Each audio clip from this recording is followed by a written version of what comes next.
Allah nih bersama-sama teman-teman nih community kita nih juga. Sederalun, anggota Komisi 5 DPR Aceh Dr. Pur Setiabudi SPOG mengunjungi keluarga Muhammad Rahman, bocah penderita bibir sumbing pada Jumat malam 3 Juli 2020 di Kampung Sinebuk Semawi, Kecamatan Pelembang, Kabupaten Berun.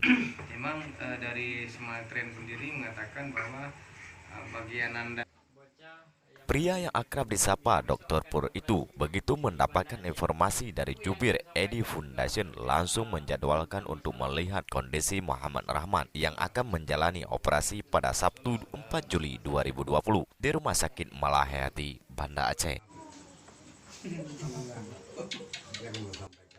Kedatangan mendadak Dr. Pur pada malam itu disambut haru oleh pihak keluarga dan sejumlah perangkat desa setempat.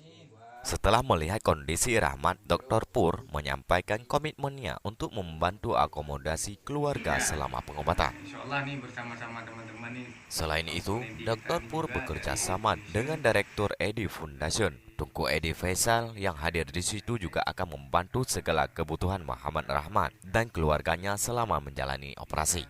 Dilakukan tindakan operasi. Pada kesempatan itu, Dr. Pur juga menyampaikan keinginannya untuk melakukan operasi massal untuk anak-anak penderita bibir sumbing yang akan dipusatkan di Kabupaten Berun supaya mudah dijangkau oleh masyarakat.